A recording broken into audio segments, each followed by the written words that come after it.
তেখেতক শুভেচ্ছা জনাইছোঁ। মই যেতিয়া কনচেপ্টটো গম পাইছিলোঁ, কাৰণ মই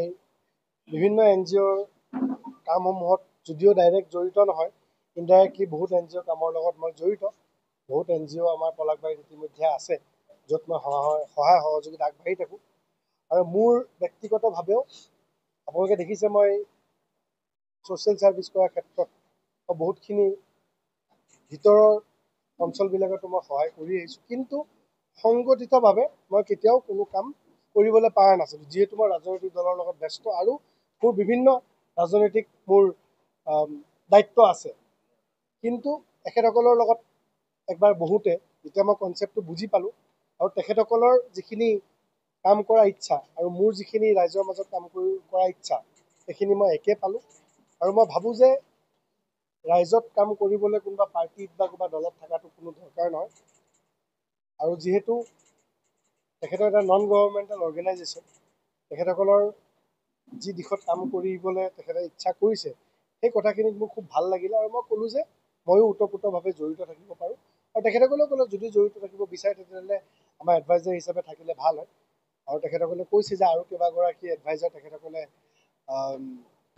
কথা পাতিছে আৰু অতি শীঘ্ৰে তেখেতসকলকো পৰামৰ্শ বা ছাপোৰ্ট লৈ কৰিব। মূল কথাটো এইখিনিয়ে যে মই যিখিনি ছ'চিয়েল ছাৰ্ভিচ কৰি আছোঁ বা যিখিনি মই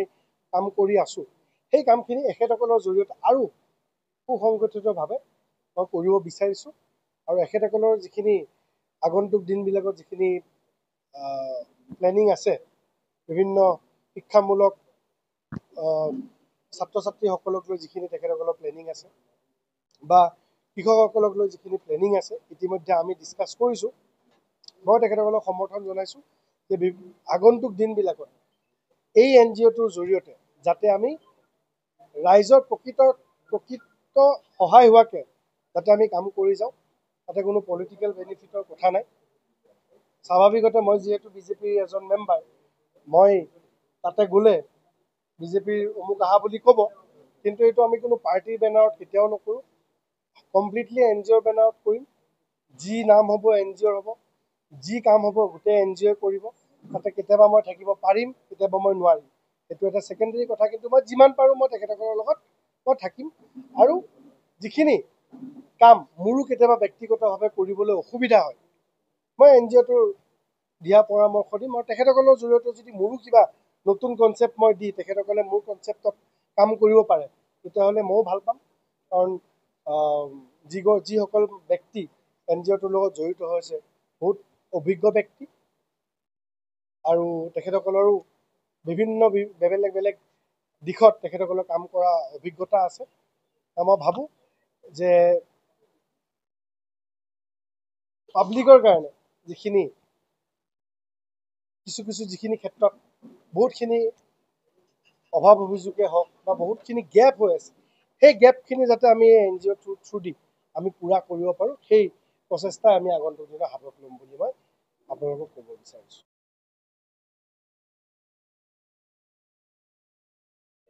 বৃহত্তৰ পলাশবাৰী সমষ্টিৰ কথা কৈছে, হয়, সেইখিনি এতিয়া কৈছে। ভৱিষ্যতৰ দিনত আমি আৰু এক্সপাণ্ড হ'ব দক্ষিণ কামৰূপ জিলাত। যিহেতু সকলো মেম্বাৰ আমাৰ এই অঞ্চলৰে, প্ৰথম নিজৰ অঞ্চলটো ঠিক কৰি লওঁ, তাৰপিছত লাহে লাহে আমি গোটেই পেন আছাম কৰিবলৈ আমি চেষ্টা কৰিম। কিন্তু প্ৰথমতে নিজৰ ঘৰখন ঠিক কৰি ল'ব লাগিব, তাৰপিছত আমি আৰু আগুৱাই যাবলৈ পাৰিম। চাওক, কোৱা মতে কৃতি ছাত্ৰ ছাত্ৰী সভা সম্বৰ্ধনা সভা এখন তেখেতসকলে কৰিব বিচাৰিছে। তাৰ লগতে বিভিন্ন শ্ৰেণীৰ লোকসকলক আমি কেনেকৈ ওলাই আনিব পাৰোঁ, দিব্যাংগসকলক লৈ বিভিন্ন অনুষ্ঠান কৰা হ'ব। কৰ্মশালাৰ জৰিয়তে বিভিন্ন শ্ৰেণীৰ লোকক কালচাৰেল দিশতে হওক, নাৰী শক্তি হওক, নাৰী সবলীকৰণ বা মানে আমাৰ ওমেন চেল্ফ ডিফেন্সৰ যিখিনি আছে সেইবিলাকেই হওক, বা বিভিন্ন স্পৰ্টছ ৰিলেটেড প্ৰগ্ৰেম, ক্ৰীড়াৰ লগত সেনেকুৱা ধৰণৰ কৰ্মশালা কৰি যাব। যিখিনি বিভাগ আছে, বিভাগসমূহ যদিও গঠন হৈছে, বিভাগৰ কমিটিসমূহ গঠন হোৱা নাই। আজি পোনপ্ৰথমতে আপোনালোকৰ মাজত এই শুভ উদ্বোধনীটো কৰা হ'ল। বিভাগসমূহৰ জৰিয়তে বিভিন্ন দিশত কাম কৰা হ'ব। ইয়াতে কেইবাটাও বিভাগ আছে, ক্ৰীড়া বিভাগ আধ্যাত্মিক দিশতো এটা বিভাগ বনোৱা হৈছে যাতে মন্দিৰ নামঘৰসমূহৰ লগত জড়িত থকা লোকসকলক তীৰ্থ ভ্ৰমণ যোৱাৰ ক্ষেত্ৰত আমি সহায় কৰিব পাৰোঁ তেখেতসকলৰ জৰিয়তে যাতে নাম কীৰ্তনৰ কৰ্মশালা অনুষ্ঠান যি যুৱচামৰ মাজত আমি দেখা পাইছোঁ নাম কীৰ্তনৰ ক্ষেত্ৰত এটা গেপ আহিছে সেই গেপখিনি যাতে আমি পূৰণ কৰি দিয়াৰ ক্ষেত্ৰত NGOটোৱে এটা পদক্ষেপ ল'ব পাৰে ক্ৰীড়াৰ ক্ষেত্ৰত যাতে NGOটোৰ নামত যাতে ভাল ভাল কৰ্ম আমাৰ প্ৰশিক্ষণকে ধৰি টুৰ্ণামেণ্ট হ'ব পাৰে বিভিন্ন বেলেগ বেলেগ অনুষ্ঠান ছাত্ৰ ছাত্ৰী আমি ক'লোঁ আমি অৱসৰপ্ৰাপ্ত যিসকল লোক আছে বয়োজ্যেষ্ঠ যিসকল লোক আছে তেখেতসকলকো আমি যি বহি আছে আমি ওলাই আনিবৰ কাৰণে যি তেখেতসকলৰ যি অৱদান যদি সমাজখনত পৰে তেখেতসকলৰ যি অভিজ্ঞতা সেই অভিজ্ঞতাখিনি আমি লৈ যদি আমি সমাজৰ ক্ষেত্ৰত আমি সমাজ গঠন কৰাৰ ক্ষেত্ৰত আমি কি চিন্তা চৰ্চা কৰিব পাৰোঁ আমি দেখিছোঁ যে পলাশবাৰী উদ্যোগৰ ক্ষেত্ৰত এক বৃহৎ সফলতা লাভ কৰিছে উদ্যোগৰ ক্ষেত্ৰত বহুতখিনি আগুৱাই গৈছে কিন্তু আমাৰ ইয়াৰ ল'ৰা ছোৱালীখিনিয়ে কোনে ক'ত এপ্লাই কৰিব লাগে কোনটো স্কিল ল'বলৈ লাগে কি পঢ়িবলৈ লাগে কোম্পানীসমূহত কি চাকৰিৰ ভেকেঞ্চি আছে কি কোৰ্চ কৰিলে কোম্পানীসমূহত আমাৰ লোকেল ল'ৰা ছোৱালীখিনিয়ে চাকৰি পাব পাৰে সেই ক্ষেত্ৰতো আমি যদি কিছু ৱৰ্কশ্বপ চেমিনাৰ বা আমি যদি যুৱচামৰ মাজত যদি সেই প্ৰচাৰখিনি আমি NGOৰ জৰিয়তে আমি কৰিবলৈ পাৰোঁ আমি চেষ্টা কৰিম কাৰণ মই ব্যক্তিগতভাৱে এটা দলৰ লগত জড়িত আছোঁ দলীয়ভাৱে কিছু কাম কৰিবও নোৱাৰোঁ যি কেতিয়াবা মন যায় কিন্তু কৰিব নোৱাৰোঁ সেয়ে এই NGOটোৰ লগত মিলি যিখিনি দলীয়ভাৱে আমি কৰিব নোৱাৰোঁ কাম সেই কামখিনিও আমি কৰি যাম সেইখিনিয়ে মই ক'ব বিচাৰিছোঁ আৰু যদি নতুন আজি যিখিনি মনত আছে যিখিনি আমাৰ সভাপতি মহোদয় সাধাৰণ সম্পাদক মহোদয় ক'লে বা মই যিখিনি ক'লোঁ তাৰ ওপৰত যদি আপোনালোকৰ যদি কিবা পৰামৰ্শ দিয়ে আমি নিশ্চয় কৰিম আৰু এইটো কোনো এনেকুৱা নহয় যে আমি কেইটা আছোঁ আমাৰ NGO এইটো আপোনালোকৰো NGO আপোনালোকেও এইটোত জড়িত হ'ব পাৰে আপোনালোকৰো যদি কিবা পৰামৰ্শ আছে দিব পাৰে আপোনালোকেও যদি সদস্য হয় কৰিব পাৰে বা আপোনালোকেও যদি কিবা নতুন ভাল কাম কৰিব বিচাৰিছে আমাৰ NGOটোৰ বেনাৰত আৰু আমি যদি ভাবোঁ যে এই কামখিনি কৰিলে ৰাইজৰ উপকাৰ হ'ব নিশ্চয় আপোনালোকেও আমাৰ NGOৰ বেনাৰ লৈ কৰিব পাৰে সেইটো কাৰো কাৰণে কোনো ধৰা বান্ধা নাই যিয়ে ওলাই আহি ৰাজহুৱা স্বাৰ্থত কাম কৰিব বিচাৰে আমাৰ NGOৰ বেনাৰটো লৈ যদি কৰিব বিচাৰে আমাৰ লগত সহযোগিতা আগবঢ়াই বা আমি সহযোগী হৈ যদি কোনোবা আমাৰ লগত কাম কৰিব বিচাৰে আমি সেই দুৱাৰো আমাৰ আমি পাব্লিকৰ কাৰণে ওপেন ৰাখিছোঁ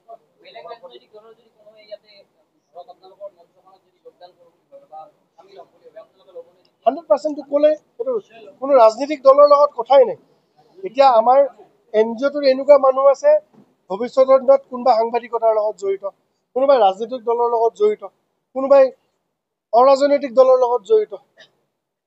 সেইটোৰ লগত কোনো কথা নাই ৰাজনীতিকৰণ আপোনালোকক অনুগ্ৰহ কৰি কৈছোঁ সেইটো ৰাজনীতিকৰণ দিবলৈ নালাগে বা কৰিব নালাগে আমাৰ কমপ্লিট মটিভটো হৈছে ছ'চিয়েল ছাৰ্ভিচ ৰাজহুৱা স্বাৰ্থত এইটো আজি আমাৰ লঞ্চ কৰা হৈছে